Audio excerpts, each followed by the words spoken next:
Hello दोस्तों, मेरा नाम गुलफ्शा है। हमने इससे पहले जो चैप्टर पढ़ा था वो था 9th क्लास की NCERT first chapter the story of Palampur. इसमें हमने पहला टॉपिक था हमारा मल्टी क्रॉपिंग और आज का हमारा जो टॉपिक है वो है ग्रीन रेवोल्यूशन। तो ग्रीन रेवोल्यूशन बेसिकली है क्या? Rapid growth in focus grain production from using seeds or high yield varieties in farm a green revolution। Green revolution में क्या है, हमें प्रोडक्शन के लिए हाई यील्ड हमारी हाई यील्ड इंट्रोड्यूस हुई थी। The HIV of wheat and reed have been the key element in Indian green revolution।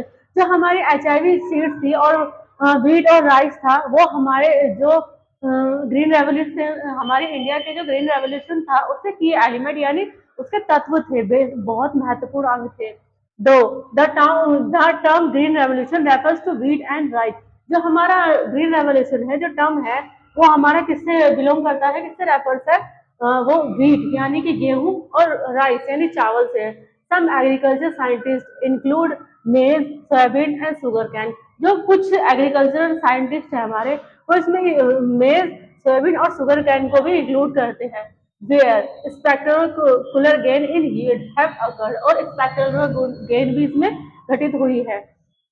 In 1960s में क्या हुआ? The average national yield of wheat was very low. जो हमारी average national yield थी वो बहुत ज्यादा लो थी, बहुत कम थी compare to the wheat yield agriculturally advance country. जो एग्रीकल्चरली एडवांस कंट्रीज थी ना उनके कंपैरिजन में हमारी जो व्हीट यील्ड थी वो बहुत ज्यादा लो थी 1960s में, जिस टाइम पे हमारा देश आजाद हुआ था उसके कुछ सालों बाद में। MS Swaminathan along with Norman E Borlaug. जो हमारे देश के MS स्वामीनाथन थे वो नॉर्मन ई बर्लॉग के साथ वाज इनवाइटेड फ्रॉम मैक्सिको। उन्हें नॉर्मन ई बर्लॉग एक साइंटिस्ट थे, एग्रीकल्चरल साइंटिस्ट, जिन्हें नोबेल प्राइज भी मिला था, उन्हें मैक्सिको में इनवाइट किया गया in 1963 by the government of India to assess the possibilities of using dwarf varieties in India। 1963 में गवर्नमेंट ऑफ इंडिया ने असेस किया possibilities of using dwarf varieties India में। Borlaug recommend the possibilities of using dwarf wheat of Mexican. जो Borlaug थे Mexican, उन्होंने recommend किया था feasibility of using dwarf wheat को मैक्सिकन में। Origin the agro agro agro climate condition prevailing in India are similar to Mexico. जो हमारी agro climate condition थी वो हमारे मैक्सिको से सिमिलर थी। और हिज रिकमेंडेशन, उनकी रिकमेंडेशन के बेस पर टू सेमी ड्वार्फ वेराइटीज नेमली, जो दो हमारी सेमी ड्वार्फ वेराइटीज थी जिनका नाम था Lerma Rojo and Sonora 64 were choose. उन्हें चूज किया गया, उनका नाम क्या था हमारा Lerma Rojo and Sonora choose and were release for cultivation in irrigation field. जो हम उन्हें रिलीज किया गया उपज उपजाऊ के लिए, खेत में उगाने के लिए रिलीज किया गया सिंचाई की फील्ड में। इन 1970 में क्या हुआ? नॉर्मन ई बर्लॉग जो मैक्सिकन थे वाज अवॉर्डेड, उनको अवार्ड दिया गया Nobel prize for green revolution. उन्हें नॉर्मन ई बर्लॉग को 1917 में नोबेल प्राइज दिया गया ग्रीन रेवोल्यूशन के बीच, ऑल्सो इंडिया और इंडिया में भी। Aspect of first green revolution, जो फर्स्ट ग्रीन रेवोल्यूशन था उसके एस्पेक्ट क्या थी? HIV सीड्स उसमें इंट्रोड्यूस हुई थी। Use of chemical fertiliser and pesticides उसमें इंट्रोड्यूस हुई थी। मैकेनाइजेशन ऑफ एग्रीकल्चर उसमें इंट्रोड्यूस हुआ था और इरिगेशन के नई टेक्निक्स उसमें यूज हुई थी।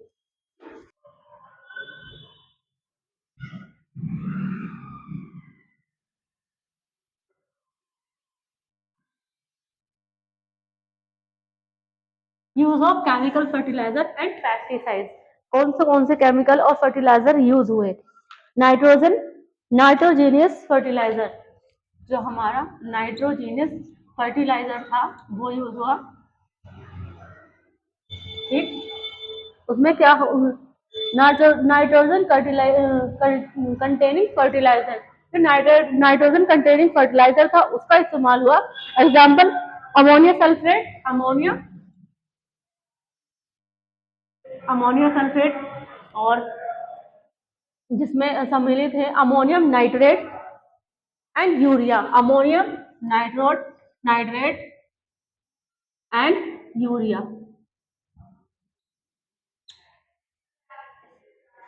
दूसरा क्या था, फॉस्फेट, दूसरा हमारा फॉस्फेट यूज हुआ।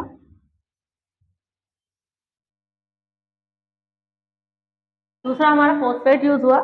उसमें फॉस्फेट कंटेनिंग फर्टिलाइजर में क्या था, अमोनियम फॉस्फेट, कैल्शियम और डिहाइड्रोजन फॉस्फेट।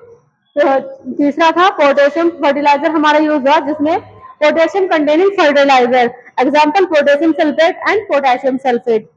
फिर हमारा नाइट्रोजनस फर्टिलाइजर यूज हुआ, जिसमें promote plant growth and are essential for food production.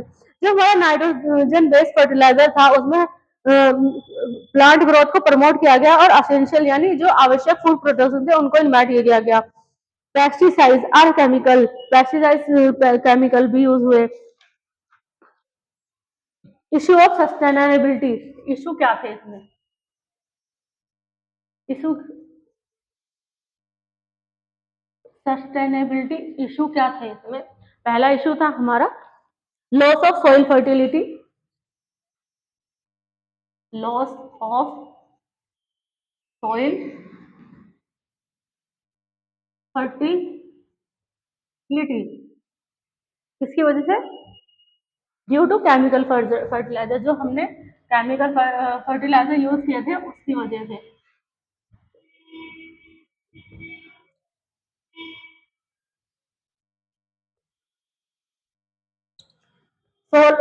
Loss of soil fertility हुआ, हमारा जो जमीन थी, हमारी मिट्टी थी, उसकी फर्टिलिटी, उसका लॉस हुआ हमारा, उसकी उपज का लॉस हुआ, वो कम उपजाऊ हो गई, किसकी वजह से, केमिकल फर्टिलाइजर्स की वजह से। Depletion of water table, water table का डिप्लीशन हुआ,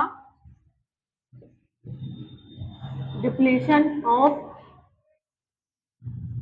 water table, depletion of water table हुआ हमारा, और इश्यू ऑफ एनवायरमेंटल सस्टेनेबिलिटी हुआ।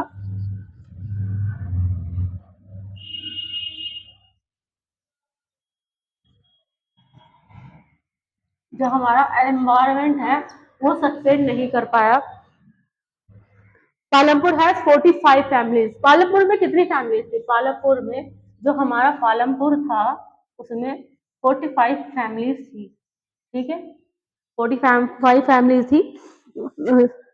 80 अपर कास्ट, उसमें 80 अपर कास्ट थी, जिसमें कि 80 हमारी जो अपर कास्ट है वो थी, और बाकी हमारी जो 150 थी वो एसटी पॉपुलेशन थी, 150 थी वो एसटी पॉपुलेशन थी, शेड्यूल ट्राइब और शेड्यूल एससी एसटी पॉपुलेशन थी। जो हमारे 150, ये जो 150 हमारी है ना, ये लोग दलित हैं, यानी कि ये है लैंडलेस पीपल। और ये क्या है, ये जो अपर कास्ट वाले हैं इनके पास लैंड था, तो वो इनके ही लैंड पर काम करते थे, वो डेली वेज लेबर थी। और जो सीजन था उसके अकॉर्डिंग ही उपज होती थी हमारी, तो उसी पर वो लोग डिपेंड थे। जिस सीजन में हम कटाई वगैरह, जिस सीजन में हम कोई भी फसल नहीं उगा सकते, उस टाइम पर उनके यहाँ फेमाइन हो जाता था, वो लोग हैंडमेड और छोटा मोटा कुछ काम पे डिपेंड रहते थे, खाने पीने की तंगी हो जाती थी,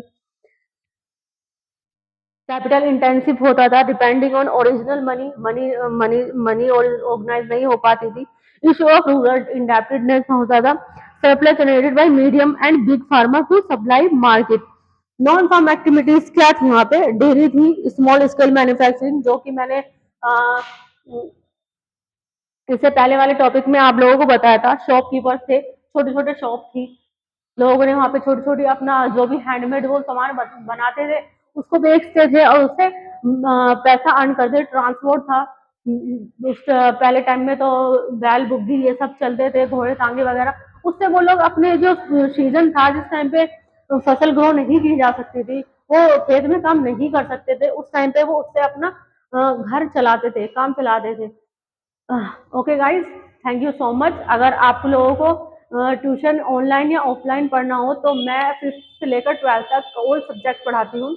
आप मुझे नीचे दिए गए कैप्शन में फोन कर सकते हैं, और चैनल को लाइक और सब्सक्राइब करना ना भूलें। Okay, thank you so much.